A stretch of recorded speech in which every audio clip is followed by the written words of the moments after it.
Halo bro, kita lanjut dengan pertanyaan, bisakah pencerahan terjadi di mana saja?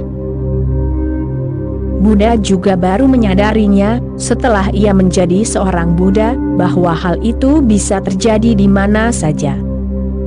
Ia tidak menyadarinya saat ia belum menjadi seorang Buddha. Kemudian ia harus pergi, meninggalkan istana, anak-anaknya, istrinya, orang tuanya, dan pindah ke gua-gua yang jauh di pegunungan, ke hutan belantara yang jauh, untuk hidup menyendiri dengan alam, sehingga masyarakat dan semua kondisinya bisa ditinggalkan. Ya, saat ia menjadi seorang Buddha, maka ia tahu bahwa hal itu bisa terjadi di mana saja. Namun, saat dirimu telah menjadi seorang Buddha, itu adalah perspektif yang sama sekali berbeda. Sangat mudah untuk mengatakan hal-hal seperti itu saat dirimu telah mencapainya, dan itu adalah salah satu masalah terbesar. Apa yang dikatakan para Buddha, mereka katakan setelah mereka mencapainya, kepada orang-orang yang belum mencapainya. Komuni menjadi sulit, sangat sulit. Para Buddha berkata, kalian sudah menjadi Buddha, dan saat dirimu mendengar bahwa kalian sudah menjadi Buddha, dirimu berkata, lalu mengapa khawatir tentang hal itu? Lalu mengapa bermeditasi? Dan mengapa menjadi seorang sannyasin? Maka dirimu telah kehilangan intinya. Dan Buddha tidak mengatakan sesuatu yang salah, dia mengatakan hal yang benar. Namun, sebelum dirimu bisa menyadari kebenaran pernyataannya, dirimu harus mengalaminya sendiri. Suatu hari dirimu akan menjadi seorang Buddha. Kemudian dirimu juga akan bisa mengatakan bahwa tidak perlu meninggalkan apapun.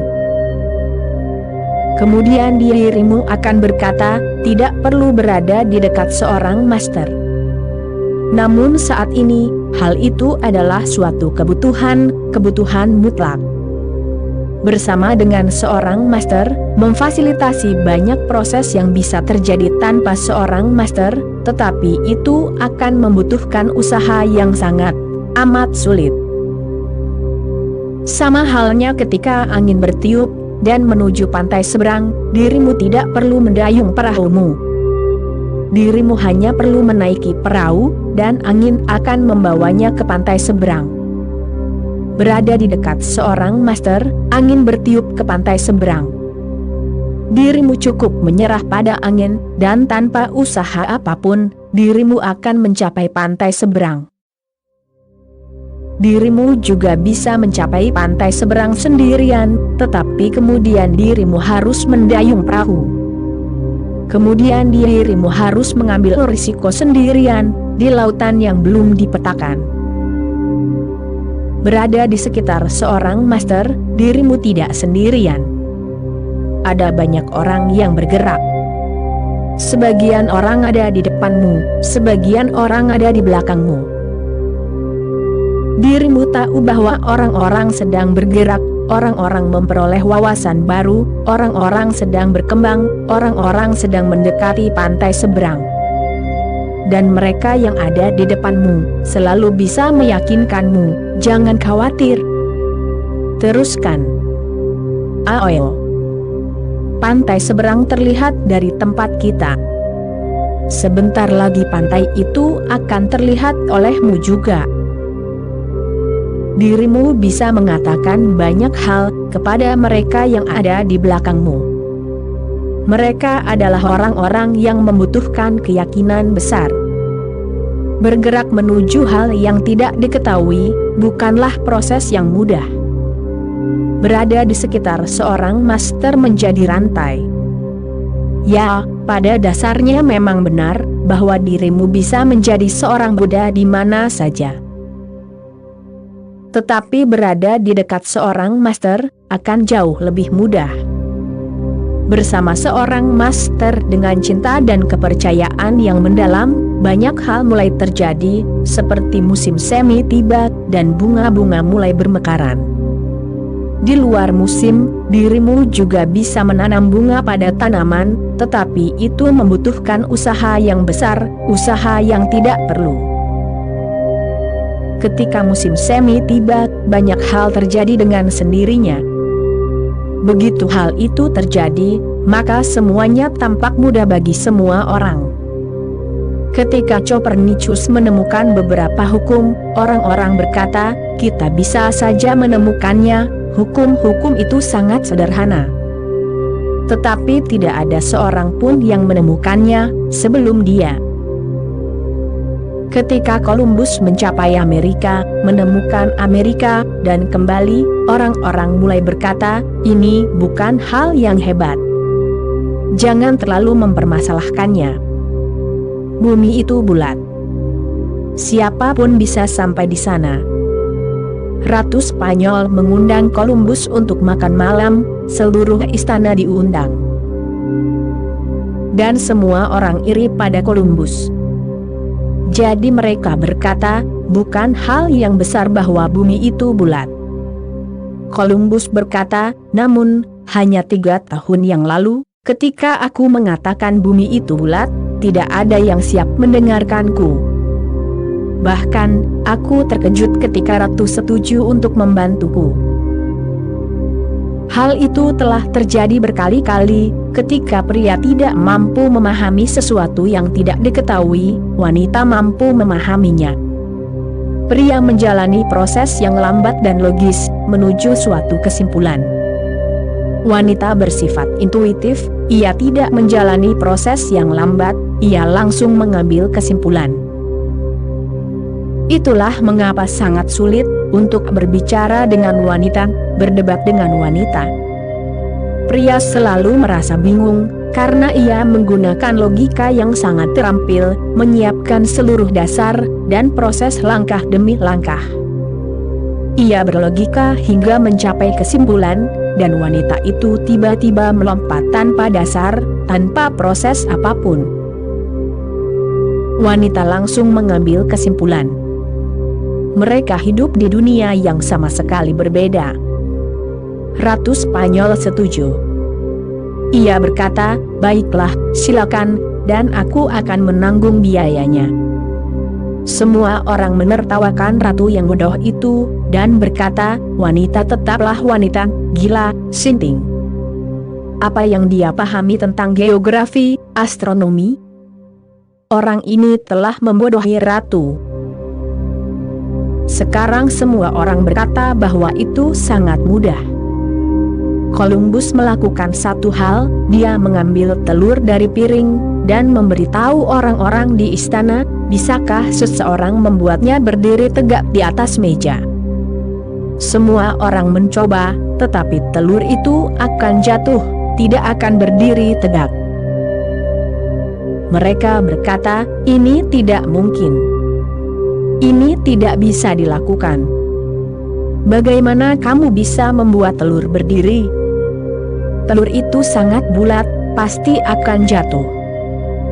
Ketika semua orang telah mencoba dan setuju bahwa ini tidak mungkin, Columbus mengambil telur di tangannya, memukulnya dengan keras di atas meja, sehingga bagian bawahnya menjadi rata, dan telur itu berdiri. Mereka semua berkata, ini curang. Mengapa kamu tidak mengatakan itu sebelumnya? Kami bisa melakukannya. Columbus berkata, selalu mudah ketika sesuatu telah dilakukan. Aku tidak menghalangimu, aku tidak mengatakan kamu tidak boleh melakukannya, tetapi tidak seorang pun darimu pernah membayangkan melakukannya. Sekarang ini mudah, sekarang semua orang bisa melakukannya, sekarang ini bukan hal yang sulit. Ketika dirimu menjadi seorang Buddha, dirimu akan terkejut betapa mudahnya seluruh fenomena ini. Dirimu akan heran, mengapa hal itu tidak terjadi sebelumnya, mengapa butuh waktu lama, begitu banyak nyawa. Di India mereka mengatakan jutaan nyawa, dan mereka benar. Mengapa itu memakan waktu jutaan nyawa? Padahal prosesnya sangat mudah. orang hanya menertawakan kebodohan dan kekonyolan manusia. Dan ya, para Buddha pasti mengatakan hal-hal yang bisa membahayakan mereka yang belum tercerahkan. Misalnya, dirimu mendengarkan ini, bahwa Buddha bisa memperoleh pencerahan di mana saja, dan dirimu mungkin menemukan alasan untuk menjauh dari seorang master. Itu akan menjadi tipuan pikiranmu. Dan aku tidak mengatakan bahwa dirimu tidak bisa menjadi seorang Buddha. Dirimu bisa menjadi seorang Buddha di mana saja. Tetapi itu akan semakin sulit. Jika hal itu tidak bisa terjadi di dekat seorang master, akan sangat amat sulit untuk terjadi di tempat lain, meskipun aku tidak mengatakan bahwa hal itu sama sekali tidak mungkin. Hal itu bukan sama sekali tidak mungkin. Hal itu mungkin terjadi, tetapi apapun yang mungkin, belum tentu akan terjadi. Bahkan hal yang mungkin pun bisa terlewatkan, jika dirimu tidak memiliki konteks yang tepat. Faktanya, gagasan tentang kebudaan, tentang menjadi seorang Buddha, telah muncul dalam dirimu karena dirimu berada di dekat seorang master. Di barat, orang-orang menyembah Kristus, tetapi tidak seorang pun berpikir bahwa ia akan menjadi seorang Kristus. Itu adalah penghujatan. Hanya ada satu Kristus, Putra Tunggal Tuhan. Menjadi seorang Kristen saja sudah cukup. Gagasan untuk menjadi seorang Kristus tampak gila. Merupakan kontribusi timur bagi kesadaran manusia bahwa dirimu bisa menjadi seorang Buddha. Bahwa dirimu bisa menjadi seorang Kristus. Bahwa dirimu bisa menjadi seorang Krishna. Bahwa dirimu bisa mencapai puncak tertinggi yang pernah dicapai siapapun. Bahwa dirimu membawa hal yang transendental di dalam dirimu seperti benih. Tetapi benih itu juga membutuhkan tanah yang tepat, seorang tukang kebun. Seorang master adalah seorang tukang kebun, dan ladang energinya adalah tanah yang tepat. Waspadalah terhadap tipu daya pikiran. Pikiran selalu bisa menemukan penghiburan, rasionalisasi. Dan mereka yang mengikuti jalan itu harus menyadari rasionalisasi dan penghiburan. Pikiran selalu bisa menghiburmu. Jika itu tidak terjadi di sana, pikiran bisa berkata, siapa tahu. Itu mungkin juga tidak terjadi di tempat lain. Jika itu terjadi di dekat seorang master, pikiran bisa berkata, itu bisa saja terjadi di tempat lain. Namun, aku tidak bisa menyangkal kebenaran hakiki, meskipun kebenaran hakiki belum menjadi wilayahmu. Kebenaran hakiki adalah bahwa dirimu sudah menjadi Buddha. Ini bukan masalah apakah itu terjadi, jadi di mana itu terjadi tidak menjadi masalah. Itu bisa terjadi di rumah, itu bisa terjadi di hutan, itu bisa terjadi di pasar, itu bisa terjadi di biara. Itu bisa terjadi dengan seorang master, itu bisa terjadi tanpa seorang master. Itu bisa terjadi pada orang berdosa, itu bisa terjadi bahkan pada orang suci. Ya, aku tahu beberapa orang suci yang telah mengalaminya, percayalah. Jadi kemungkinan hakiki itu ada, tetapi untuk membuat kemungkinan hakiki itu menjadi kenyataan dengan segera, adalah proses yang sama sekali berbeda. Bagaimana membuatnya menjadi kenyataan dengan segera? Seorang master sangat membantu, terutama jika master itu juga memiliki medan Buddha. Seorang master mungkin bergerak sendiri, bukan menciptakan medan Buddha.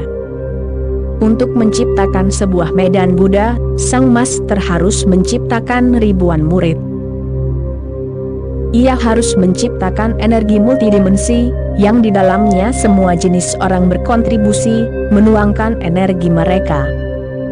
ia harus menciptakan lautan energi yang sangat dahsyat, sehingga siapapun yang memasuki lautan itu pasti akan berubah. Terkadang bahkan tanpa disadarinya. Terkadang bahkan tidak tahu apa yang sedang terjadi. Lebih mudah bagi seorang master untuk melakukan itu.